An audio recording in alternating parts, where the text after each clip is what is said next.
Welcome. Hopefully you had a good break.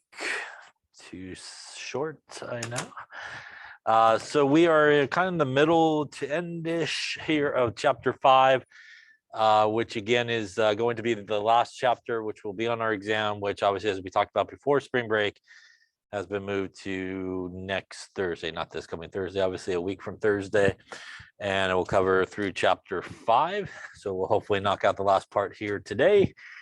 And obviously the homework has also, I believe, been moved. If not, it will be moved to that date there, which would be next Thursday, which I think is the 28th, if I'm not mistaken, of April. All right, so who knows what we were talking about earlier, but I think before we left, we sort of finished up talking about some really kind of important conversions. At least one of us is sort of really important. But we did talk about, I think, Avogadro's number last time. And remember, Avogadro's number is an actual value, and it's basically for 1 mole of anything equals 6.022 times 10 to the 23. Remember that the units that go with this number can really be, any type of unit you want. The two sort of popular or most common units that we do see here in chemistry is atoms or molecules. And again, they can really be anything, particles, ions, whatever it may be.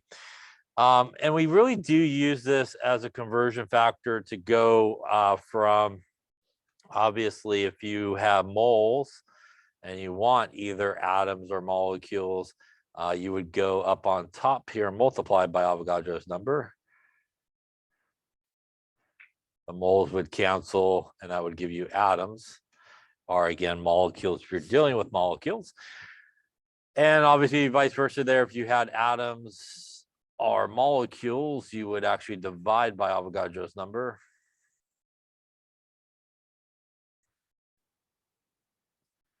Atoms would cancel and you'd be left with moles.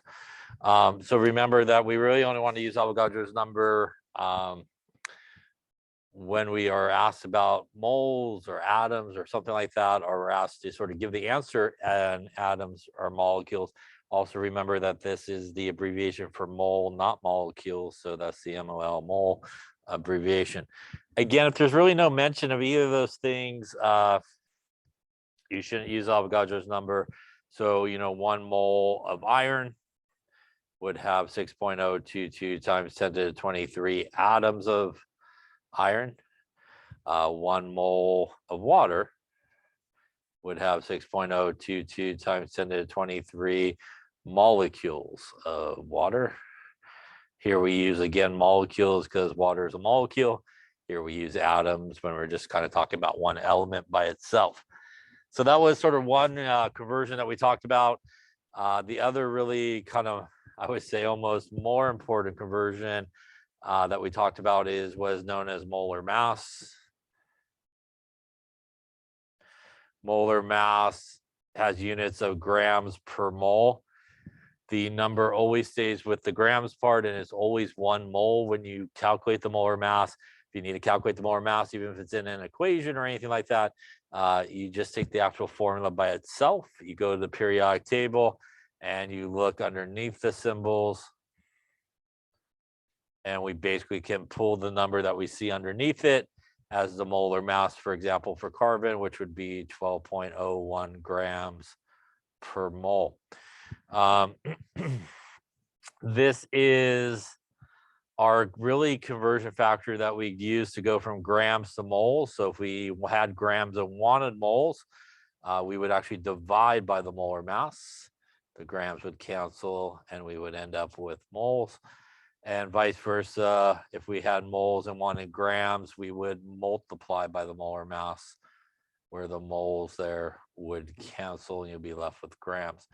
If you have something like water, which is a molecule or anything like that, you basically just go to the periodic table and add up all the parts. So each hydrogen is 1.008, and there's 2 of them, so we want to multiply it by 2, and oxygen is 16 on the periodic table. Gives us a molar mass of 18.02 grams per mole. I would say out of the two, probably most often, this is the guy you're going to use the most. And again, you just get that from the periodic table. Any questions on that stuff there? So why don't we just try one here before we kind of move on, just to refresh our memory. Let's say we had, let's say we have 32.5 grams of C2H6, and we want to know how many molecules that would be.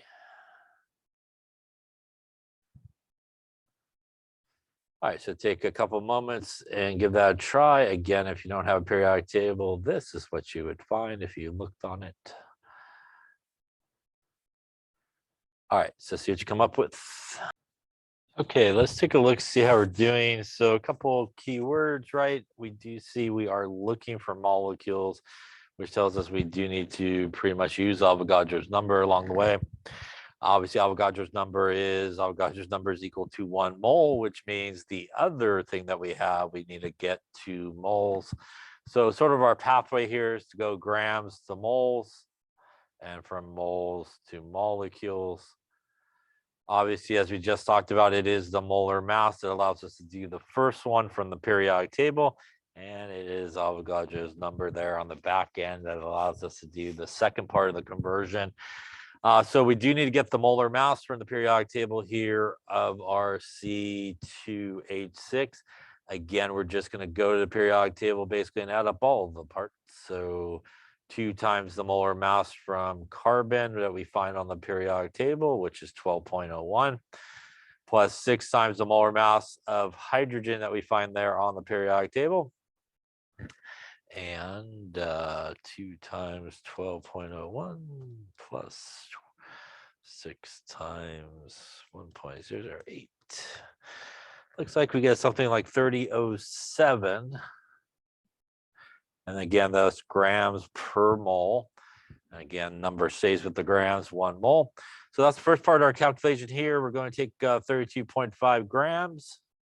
We're going to use the molar mass as a conversion factor, so opposites cancel.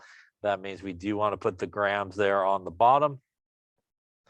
Moles up on top. Grams will cancel. And if you got an answer at this point, you don't actually need to, but if you did, can't hurt.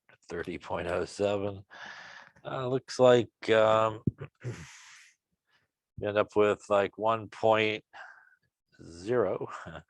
808. I'll take it to a few digits here. At this point, we just did this sort of conversion. So the last thing that we need to do is to go now from moles to molecules. And that is our Avogadro's number. So 1.0808 moles of C2H6. And as we saw earlier, 1 mole of anything will be 6.022 times 10 to the 23, in this case, molecules. The moles will cancel. We want to make sure that when we multiply this, we use our exponent button. So 6.022 exponent button and a 23. Remember, no multiplication or anything. Those things need to be hit. Gives us 6.51 times 10 to the 23 molecules of C2H6 in this case. Any question on any of those steps? That obviously would be this part we just did there. Any questions on that? Yes.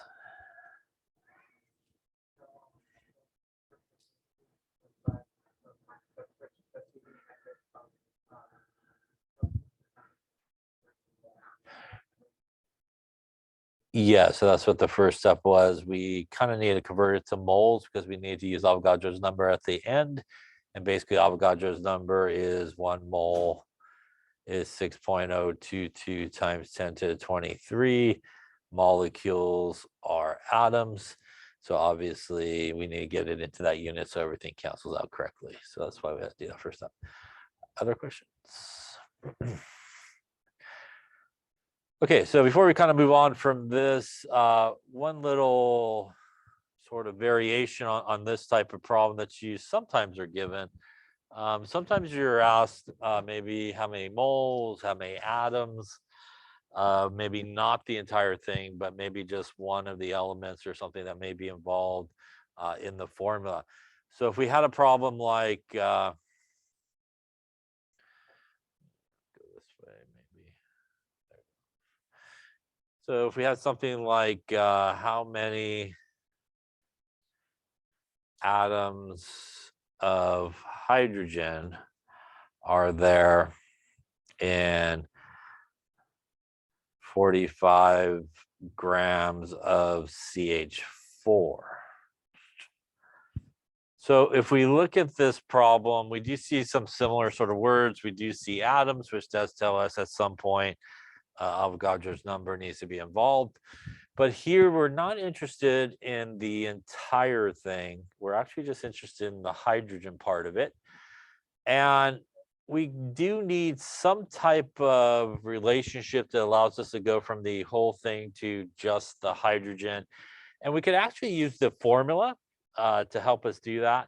So when we look at a formula like, say, CH4, these bottom numbers here, and obviously if nothing is written, it's assumed to be 1, can be represent the moles of each of those guys. So we can actually come up with 2 conversion factors simply just using the formula, sort of a mole to mole conversion factor that we could do. We could say that in 1 mole of the entire thing here, you basically get 1 mole of carbon, and that comes from really the formula and the fact that there's just 1 carbon in there. We could also say from the formula that in 1 mole of the entire thing, there would be how many moles of hydrogen in this case? It would be the 4 that we see there in the formula. That would be 4 moles of hydrogen. In our particular question that I just made up, it is going to be this relationship that we could again get from the actual chemical formula that's going to allow us to go from the whole thing to just the hydrogen part of it. Any questions on that there? Now, clearly, when you look at this relationship, it is a mole to mole relationship, which means once again, we kind of got to get our number into moles so everything cancels out correctly. So the first thing that we will have to do here is convert the entire thing from grams to moles so that we then can kind of use this relationship here so everything cancels. That once again is basically going to be a gram to mole conversion, which is the molar mass from the periodic table is again what we use to do that. So CH4 here, 12.01 grams per mole for the carbon, plus 4 times 1.008 grams per mole for the hydrogen. Gets us about 1604, I believe, grams per mole, which would be our molar mass. So that would be the first step that we do here, just kind of similar to what we just did. We would take our 45 grams of CH4, using our molar mass as a conversion factor. Grams are going to go on the bottom, 1604 grams per mole of CH4. Again, at this point, the grams would cancel. And if we got an answer 45, 1604, gets us 2.805 moles of CH4. Now, again, we did convert it into moles, but we're still moles of the entire thing. And again, we are not interested in the entire thing, just the hydrogen part. So using our conversion factor here that we got from the actual chemical formula, we can now basically take it from the whole thing to just the element we're interested in. And again, in 1 mole of the whole thing, so that cancels, gives us our 4 moles of hydrogen. So that is going to cancel out the moles of the whole thing, take us to just hydrogen, gets us an 11.221, not rounding too much yet, moles of hydrogen. Any questions on that part there? At this point, we're close to what we need, but we are looking for atoms. So again, that is the key word of Avogadro's number going to be needed. So the last step of the calculation here would be to use Avogadro's number. It would need to go up on top there. And those would be atoms, and a mole up on the bottom, or down on the bottom, I guess is a better way of saying that. Times 6.022 exponent 23, going to get us a 6.76 times 10 to the 24 atoms of hydrogen. Now, clearly, if you're just looking for moles of hydrogen, that would have been your answer, right? Or if you wanted grams, you could have converted it, obviously, to grams if that was a different sort of question. So this is also a very common sort of question. Again, not really looking maybe for the whole thing, but one of the elements that may be involved in the formula, and can actually just use the formula as sort of a mole-to-mole relationship conversion factor. Any questions on any of those steps there? Question on molar mass, Avogadro's number, how to do these conversions. Okay. So the next thing we're going to then talk about is kind of putting together the stuff that we talked about in this chapter. So earlier on, we talked about really equations and balancing equations. We're going to talk, we just talked about and previously as well, basically converting grams to moles. So we're going to kind of put both of those things together, and we're going to do some calculations based off of the equation to help us calculate, if we do a particular reaction, how much product we may make. If we made a certain amount of product, we can figure out how much reactants we started with. So this is what is commonly referred to as stoichiometry. So stoichiometry is using the balance equation to do calculations of figuring out how much products you produce, how much reactants you started with. And there's several different ways we could sort of get relationships from an equation, and that is from the coefficients. And it really is nothing more than looking at the coefficients in the balance equation. For example, here we could say 2 molecules of H2 react with 1 molecule of O2, gives us 2 molecules of H2O.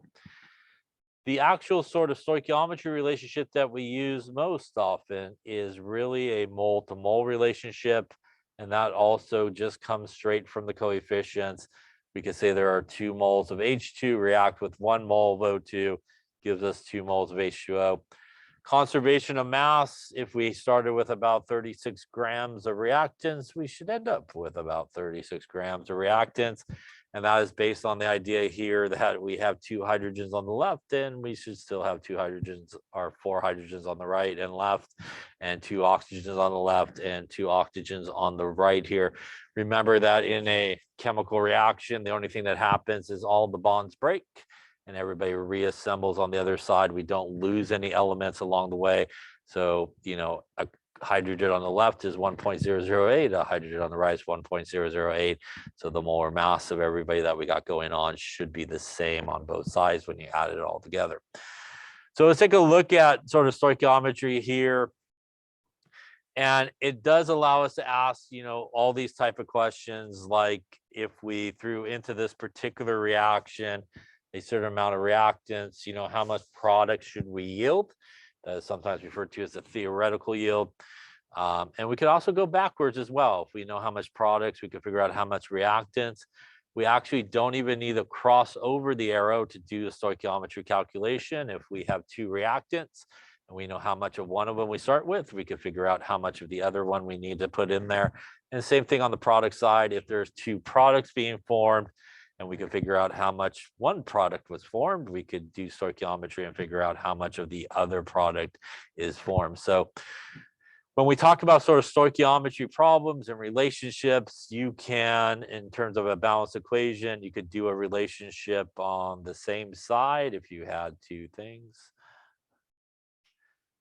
You could do between product and product. You could go from reactant to product side, product to reactant side. So you could do stoichiometry relationships with really anybody in the equation when you look at it. Now, in terms of units, depending on sort of what you're calculating, there could be all kinds of different units, moles, grams, liters, if you're doing some gas stoichiometry problem. But probably a majority of what we see in this chapter and a lot of times is we weigh out things in grams. So kind of grams to moles is a very common conversion that we do, are going backwards, moles to grams. And as we just talked about, that is our molar mass that allows us to do that from the periodic table. So those again are the numbers that we see on the bottom. And as we just did in those previous couple of problems, we could use it as a conversion factor. So there are several steps to follow when you do a stoichiometry problem.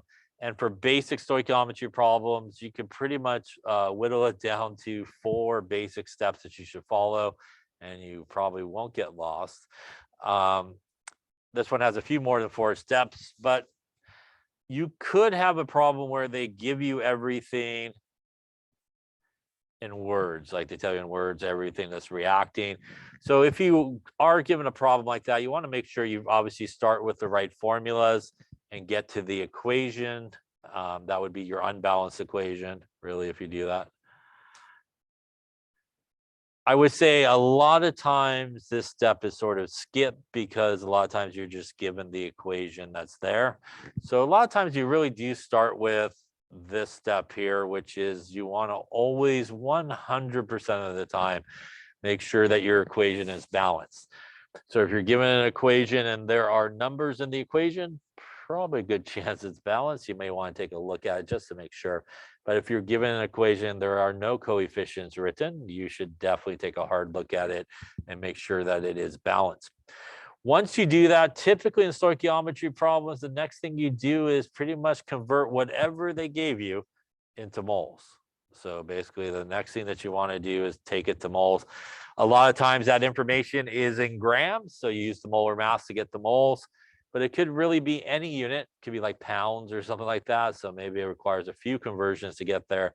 However many conversions you need to do, you need to get whatever they gave you into moles. The next thing is really the stoichiometry part of the problem, which freaks people out a lot of times, but it is simply going to the balance equation, find the 2 things you're interested in. One thing you're interested in typically is whatever they gave you. The other thing you're interested in is what you're trying to find in the problem. And those are the 2 things you're interested in. And you find the mole to mole relationship. And that is, again, simply just the coefficients in the equation is how we get the mole to mole relationship. Once you do that successfully, you should be always in units of moles. If you, for some reason, find yourself in other units, you did not do that successfully. Yeah? So you should always be in moles when you come off of that step. And a lot of times, maybe we want moles as our answer, so you could put a box around it, but oftentimes we don't want moles as the answer. Maybe we want grams. So on the back end there, you might have to use something like molar mass to convert moles back to grams. So these really from here to here are in most basic stoichiometry problems, really the steps you always want to follow. If something is done for you, you just go forward, don't undo it. I've seen people like undo things, like, you know, they have the thing in moles, so they unconvert it, they convert it back to grams, and they convert it back to moles, and they kind of go back and forth. So you just want to move forward in these type of problems. All right, so we're going to take a look at some of these here, but first let's take a look at an equation. So from an equation such as this one here, we could actually come up with several stoichiometry relationships here. We could say, for example, that for every 2 moles of CO we toss in there, and the 2 comes simply from the coefficient in the balance equation, we also need to throw in there 1 mole of O2. We could also say for every 2 moles of CO we toss in there, we will get out 2 moles of CO2. And we could say for every 1 mole of O2, which again is just the coefficient, we get out 2 moles of CO2. These guys are what are known as being stoichiometrically equal to each other. Clearly 2 does not equal 1, so they are not equal to each other in terms of a number, but they are equal to each other in terms of like proportion. Like if you want to make a dozen cookies, you need to throw in so much flour, so much sugar, so much chocolate chips to produce a dozen cookies.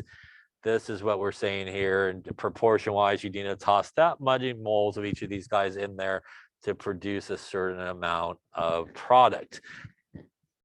Because these are technically equalities, for every equality that we see here, you could actually write two conversion factors like we did with basic conversions, which is like 12 inches is 1 foot. We could say 12 inches over 1 foot, or we could say 1 foot over 12 inches. So for this guy here, we could say there are 2 moles of CO over 1 mole of O2, or we could do the opposite, 1 mole of O2 over 2 moles of CO. For our middle guy here, we could say 2 moles of CO over 2 moles of CO2, or vice versa, 2 moles of CO2 over 2 moles of CO. And lastly here, 1 mole of O2 over 2 moles of CO2 are 2 moles of CO2 over 1 mole of O2. So from this one balanced equation, we have 3 different relationships and 6 different conversion factors that we could use in a particular problem. The whole deal on stoichiometry is it's a conversion factor. And instead of looking up in a table that 12 inches equals a foot, where you get the conversion factor from is the balanced equation. And that is why step number 1 really is to make sure your equation is balanced, because if your equation is not balanced, you're going to have the wrong relationships and you're going to end up with the wrong answer. Much like normal conversion factors that maybe you look up, you don't use them all in the problem. You just use whichever one you need to get to where you're trying to obviously find. So for example, in this problem, if we were told, hypothetically speaking here, that we produced 20 grams of CO2, how many grams of O2 did we start with?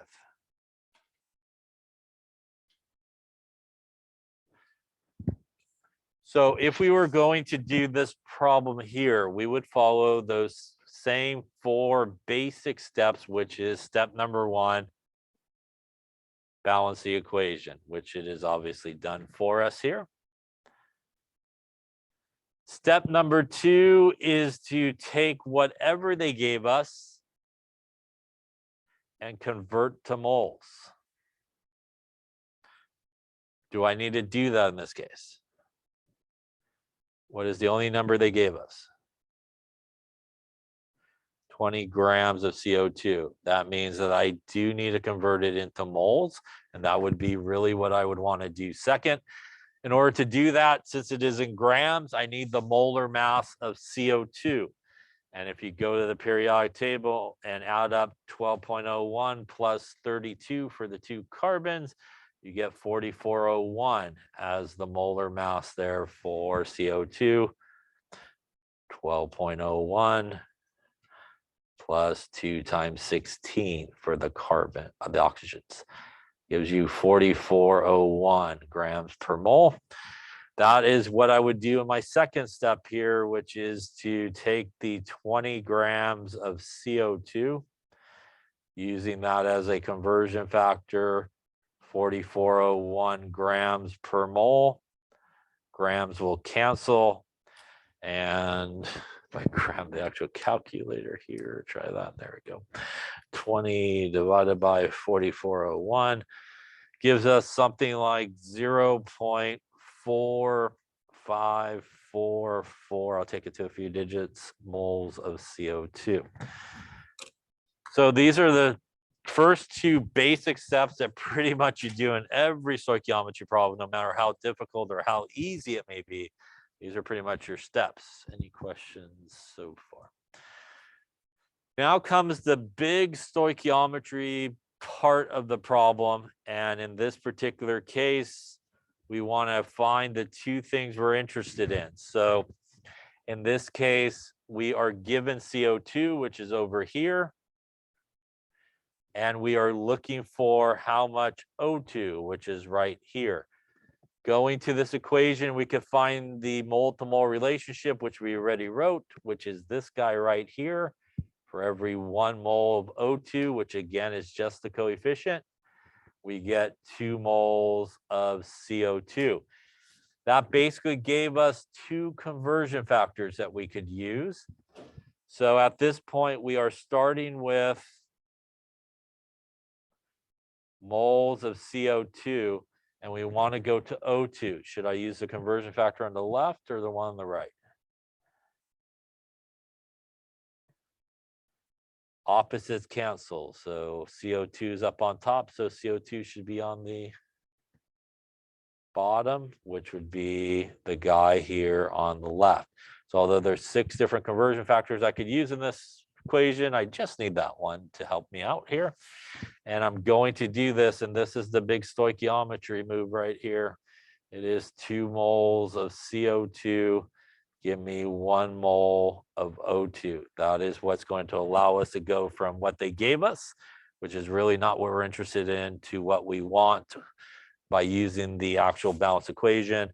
The moles of CO2 will cancel, and we have now transitioned into O2. Gives us 0.4544 divided by 2. Gets us 0.2272 moles of O2. Any questions on that there? That was step number 3. Step number 4 is after you do step number 3, you will always be in units of moles. And in this particular case, we are not interested in moles. We are interested in grams. So we have one last conversion that we need to do, and that is to go from moles to grams.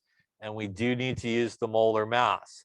But we do need to be careful because we are now with what substance there? O2. So we need the molar mass of O2 to do that conversion, not the CO2, because we've now converted off of it. So we would need to go back to the periodic table, get the molar mass of O2, which is 32 grams per mole.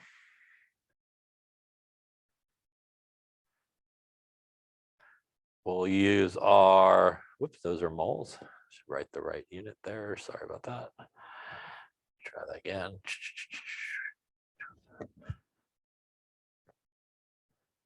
Okay, so this is moles of O2. There we go. Moles on the bottom, 32 grams up on top, which again is the molar mass. 2 times 16 is how we get to that number. And we times it by 32 there. Gets us, if you don't hit erase, gets you a number. Looks like, geez, I believe it is 7.27 grams of O2, if I can see my calculator correctly there. That looks right, I think. Would be what we needed to start with. I promise you that no matter how crazy it is basically those 4 steps. Just follow those steps and you'll get there.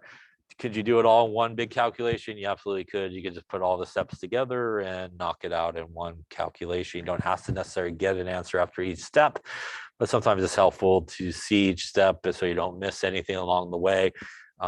Again, like normal, if you sort of get an answer after each step, don't do a lot of rounding until the end so you don't kind of mess up the answer. What does this number mean? It means that essentially if you produce 20 grams of CO2, you would have to put in there about 7.27 grams of O2 to actually produce that's 20 grams of CO2. Any question on any of those steps there? Okay, so why don't we take a look here? Another one just to see. All right, so why don't we try this one? Why don't you try this one up to the first question mark? So I'll just scratch this guy out. So lithium metal reacts with water to form hydrogen gas and lithium hydroxide. How many moles of hydrogen can be formed by the complete reaction of 5.32 moles of lithium with water? So again, let me write up there the 4 basic steps that you need to follow, which is balance an equation. I'm assuming if you don't have the equation, you might want to start with writing the equation first and then balancing it. You want to convert to moles. You want to do the mole to mole relationship, which is basically the stoichiometry. And lastly, if necessary, you want to convert moles to some other units. Those are the 4 basic steps that you need to follow. All right, so give it a try, see what you come up with in this case. So again, just to the first question mark. Okay, let's see how you're progressing. So always you want to start with the equation. So in this particular case, they didn't really give us the equation, which sometimes occurs, not a lot of times, but it does. So before we could get to the balancing part, we want to make sure that obviously we get the right formulas down. So lithium metal, lithium by itself would be just Li. Remember, things by themselves don't have charges. They're plus reacts with water, which would be H2O. To form, which would be the arrow, hydrogen gas. Remember, hydrogen gas is one of those diatomic molecules, which should be H2, not just H. And lithium hydroxide, lithium is +1 and hydroxide is -1, which gives you these correct formulas. So as we talked about with balancing, you want to always make sure you get the right formulas down. Now you could go back and do a little bit of balancing there if you need to, and it looks like we do need to. So I think we need like a 2 there, a 2 there, and like maybe a 2 there as well. That gives us 2 lithiums on both sides, gives us 4 hydrogens, 2 in the first guy, 2 in the second guy on the right, and 2 oxygens on the right and 2 on the left. So we are balanced at this point, which just took care basically of the first step, which is balance the equation. Any questions on that there? Next step is to basically take whatever they gave us and convert it into moles. So the only number they gave us here was we are starting with 5.32 moles of lithium. So do I need to convert that into moles? I don't. It's already there. Do not unconvert it. I know it sounds funny, but people oddly do that. So that's already done for you. So you just continue on to the next step. And the next step is really the stoichiometry part of the problem. And again, we want to go to the balanced equation and find the 2 things we're interested in. Clearly, one thing we're interested in is what they gave us, which is the lithium. The other thing we're interested in is what we are trying to find, which in this case is how many moles of hydrogen. So that would be this guy.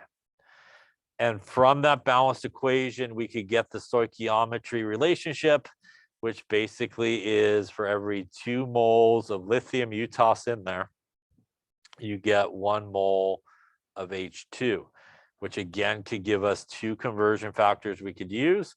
We could say 2 moles of lithium over 1 mole of H2, or 1 mole of H2 over 2 moles of lithium.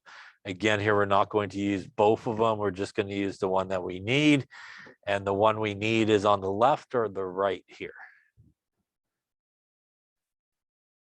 We want to get rid of lithium and end up with hydrogen. It is the one on the right? So opposites. So lithium here is up on top. So to make sure lithium cancels, we'll use the one on the right, which is 2 moles of lithium, 1 mole of H2. The moles of lithium will cancel.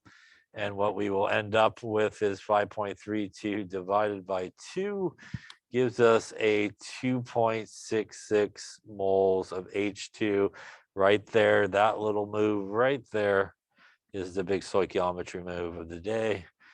And that also is really the 3rd step there. Any questions up to there? Now, the 4th step is to take moles and convert it into some other unit. Do I need to do it in this case? I don't, because we're actually looking for moles, so we're actually done. We just need to put a box around it, and that would be our answer. Clearly, if we wanted grams, we would need to do one more step, which would be to go from moles of H2 to grams of H2 using the molar mass to do that. Any questions on that there? Okay, so again, step number 1, balance. Step number 2, convert to moles. Step number 3, mole to mole relationship. In this case, again, step number 4, not necessary here. All right, now that we did that one, why don't we do the bottom part of that question, which hopefully we have here. So we're going to do we'll cross out the first part. We want to know how many grams of H2 if you started with 81.75 grams of lithium. Same reaction. So see what you come up with. Let me give you some numbers that will help from the periodic table. Lithium, 6.941. Hydrogen there, 1.008. That's almost everybody that you need.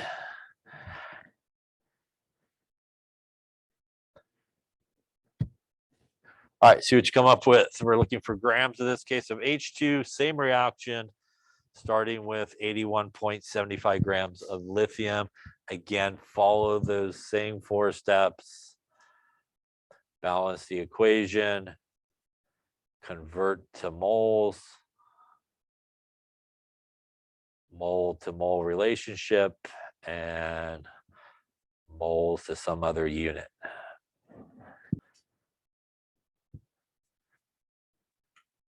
Okay, so let's see how we're doing. So again, always start with these same steps. We want to balance the equation. So since we're using the same equation as last time, that is done for us. Next thing is to convert to moles. Again, looking at this is the only number that they gave us, which is in grams. So we do need to do that. So we would go obviously to the periodic table to get the molar mass of lithium, which is what this number is. So our second step here would be to take the 81.75 grams of lithium that they gave us, using the molar mass from the periodic table here. We want grams on the bottom.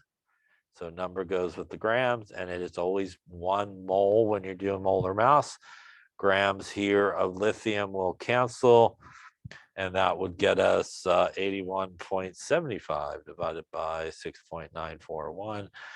This is about 1178 moles of lithium. So that is, again, the second step that we need to do. The third step, which is really the stoichiometry step here, we want to go to the equation, find the 2 things we're interested in, and it happens to be the same relationship we did on the first part. We have 2 moles of lithium, gives us 1 mole of H2, and again, that just comes from the coefficients from the balanced equation. We are again going to use that, if I could write an H, as our conversion factor here to do the third step, which is carrying on with our number, 11.78 moles of lithium, which is really what we don't want. So we're going to go opposite and get rid of the lithium. Up on top, we'll go with the guy that we are interested in, which is the H2. That is the big stoichiometry move right there. And we're going to take this and divide it by 2, going to give us 5.889 moles of H2. That will take care of step number 3 here. Any questions up to there? Now, in this particular case, do I need to do step number 4? The answer is I do, because we're not looking for moles. If we were, you could put a box around that and be done. But we are actually looking for how many grams. So we do need to do step number 4, which is to convert our moles of H2 into grams. So we have to remember that we have now converted to H2, so we need the molar mass of H2. That is obviously from the periodic table. 2 times 1.008 gets you a 2.016 grams per mole. And we do want the grams up on top, so 2.016 grams per mole. Moles will cancel, yielding us 2.016, 11.87 grams of H2 would be produced in this reaction. And that would obviously be step number 4. So hopefully you can kind of see a pattern developing here with stoichiometry problems. It is just really these 4 steps for the most part. What does that number mean? It means if you did this reaction, you tossed in there 81.75 grams of lithium, everything went perfect. There was no side reactions. You weren't a klutz and dropped everything on the floor. This is how much product you should produce. This is what is sometimes referred to as the theoretical yield. The theoretical yield is pretty much the maximum amount of product you should be able to produce if everything went perfect in a reaction. It is always, if you're talking about a yield, should always be a product. That's the only thing that you technically yield. This, by the way, would be the theoretical yield in moles. The guy we had before that step would be the theoretical yield in moles. That would be the theoretical yield in grams. Any questions on any of those steps? And again, once again, you can do them all together, or basically go from here to here to here without getting an answer. And it's perfectly fine, obviously, to do that. Yes, sir. Theoretical yield is basically your maximum yield that you should get in this reaction. So basically, if everything went perfect based on how much you start with of a reactant, that is how much product you should produce. Again, if nothing bad happened, no side reactions, which in life, as we'll talk about towards the end of this chapter, that's not always the case. So there's something what's known as the actual yield, which is actually what you get, which is usually less than a theoretical. So theoretical yield, again, is sort of your maximum amount of product you should be able to produce. Other questions? Okay. Now that we're becoming stoichiometry professionals, let us do this one here. If 765 grams of C6H12O6 is consumed by the body, what is the mass? So we'll go with grams of CO2 that will be produced in this reaction. Let me give you some numbers that might be helpful. Carbon 12.01 from the periodic table. Hydrogen 1.008. And oxygen is 16. So once again, follow those 4 steps should lead you to how many grams of CO2 in this case. So again, when you see something looks like this, you got an equation, you got some values given to you, you're looking for something else that's in the equation. It's definitely a stoichiometry problem. So we're going to roll through our 4 steps. Step 1, which is obviously balance the equation. I see numbers there, so I'm going to hope it's balanced. It looks pretty balanced, so that is good.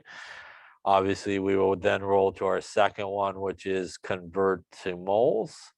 And again, really in this case, the only number given to us is this guy, which means we do need to do that. So this is a basic conversion between grams to moles, and it is always found using the molar mass from the periodic table to help us do that. Basically, we're just going to add up all the parts to C6H12O6. So there are 6 carbons, each at 1201 from the periodic table. There are 12 hydrogens, each at 1.008. And there are 6 oxygens, each 16 grams per mole. Looks like when you do all that good stuff, you get like $1.80 here, 180.2 grams per mole. I won't box it, but that is our, maybe I will box it. That's our molar mass that we're going to use as a conversion factor. So that would be our second step here. We're going to take the value that they gave us, which was 765 grams of our C6H12O6. We're going to use the molar mass that we just calculated. Again, we want grams to cancel. So we're going to put the grams in the opposite location on the bottom so that they do cancel. Up on top would be moles of C6H12O6. grams will cancel each other out at this point, and looks like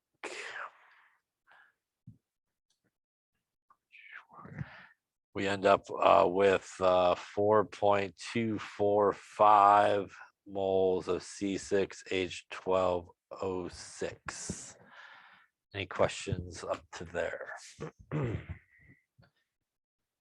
At this point, we're ready to really do the third step, which is the stoichiometry step, which is the mole to mole relationship. And we're going to go to the equation, find the two things we're interested in. Obviously, one thing is what they gave us. The other thing we're interested in is what we are trying to find here. And from the equation, we could see that we get 1 mole of C6H12O6 gives us 6 moles of CO2. And again, it just comes from the coefficients, no math involved there. We're going to really use that as a conversion factor to do the third step because we're not interested in the C6H12O6. So continuing on with our number there, this is going to allow us to get rid of this guy here and end up with CO2, which is what we're interested in. And again, it is 6 moles of CO2 up on top and the 1 mole of our C6H12O6 on the bottom, D5.47, thank you. And we will times that by 4401. That gives us a much better number of 1121 grams of CO2. And if we want to be all sig fig like, which we probably should, 1120 grams of CO2 would be more like the right answer there. By the way, sig figs would be based off of probably this number here, since that's the only number in the entire problem, which is 3. And we're pretty much doing multiplication and division all the way through that whole thing. Thank you. So that again is our 4 steps. And again, hopefully you can see the pattern here. Just follow the same 4 steps all the way through to the end.